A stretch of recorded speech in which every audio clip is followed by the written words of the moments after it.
I wrote this story on the day that I resigned, as I sat there, absolutely exhausted. And I thought to myself, oh my gosh, it feels like I just came out of a battle.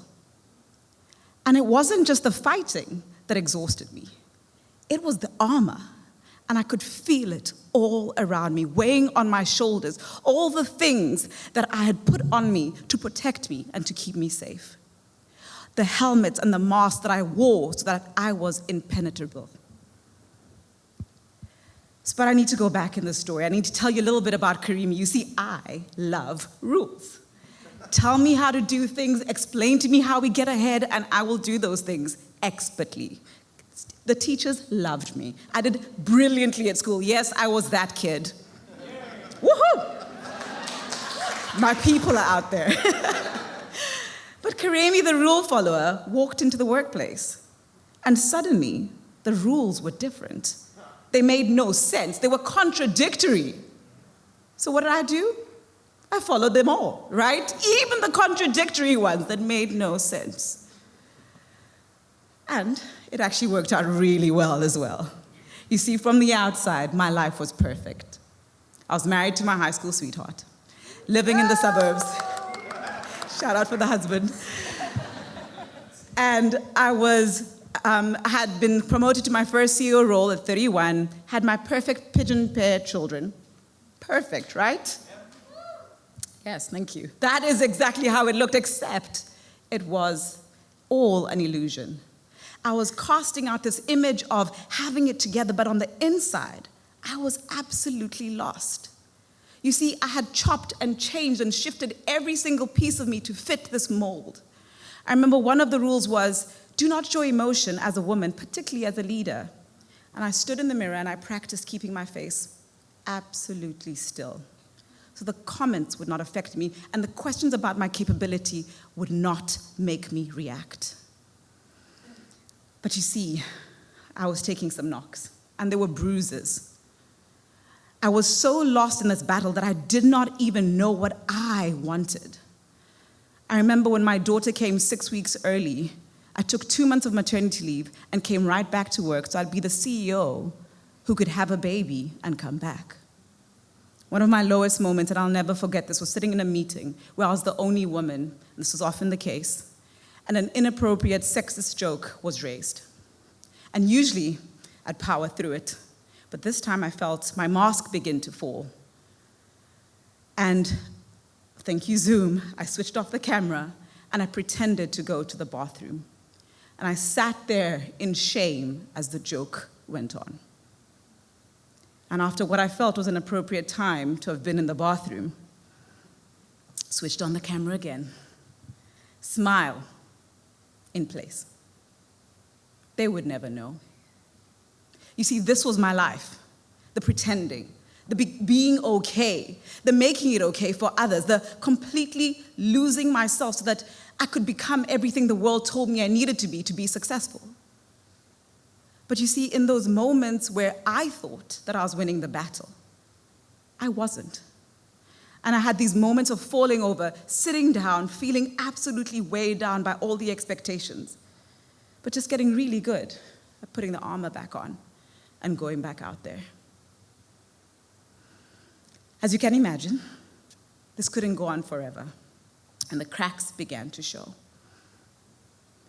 My first burnout, yes, I had more than one. I remember that my body did the strangest thing because I had been suppressing and pushing down all the real feelings and emotions that they had to come out somewhere, and they came out as tears. And so I remember the first time it happened, I turned to my colleague and I said, my eyes are leaking. Because I literally could not believe that Karimi, who shows no emotion, was tearing in every moment because the feeling would come and it had to go somewhere. And that's when my husband sat me down and he said to me, you cannot continue like this. I'm watching you lose yourself every single day. And he held up a mirror and I finally saw myself. I saw that I'd become everything I said that I hated, that I didn't want to be. And I had to make some really brave decisions. And I began to ask myself, what if? What if when I was scared and uncertain, I said that? What if I told people that I was afraid and I actually had no idea, most of the time, what I needed to do next? And the most incredible thing happened. As I shared, as I cried, as I became more real, it felt like it gave people around me permission to do the same. And then that's when I realized we were all pretending. We were all walking around with our armor, pretending to have it together, and just wearing our masks in every moment. And this is what I now know. I spent a good portion of my career turning down the volume on everything that made me real and whole and human. And I've had to find ways to find that voice inside me that is telling me what gives me real joy and turn up the dial. And now I'm having a bit of fun. I'm no longer following the rules, and I'm experiencing some moments of true joy. And in my work, I now help others who are trying to find and navigate this world as well. But I'm not standing here because I've conquered this. In fact, standing on stage talking about a vulnerable story is my worst nightmare.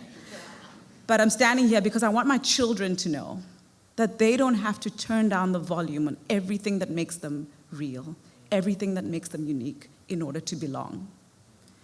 And I'm standing here because I have had to learn to make the choice to turn up the volume and live in full bloom. Yo, Karimi.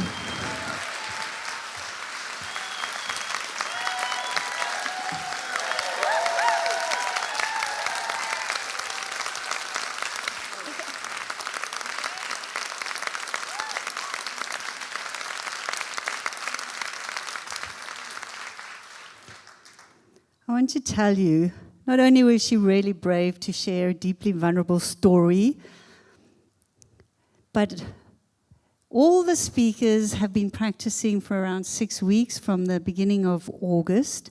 And last week, Thursday, one of our speakers dropped out. And it just happened that Karimi phoned me and said, hey, I've applied and I've never got in, and what's the story? And we were chatting, and then I thought, ooh, do I ask her? And so I said to her, do you want to speak? And she said yes. And I said, you're on the stage in a week's time. How amazing! Amazing! Wow. And what a beautiful talk. Well done and thank you. Thank you for rising.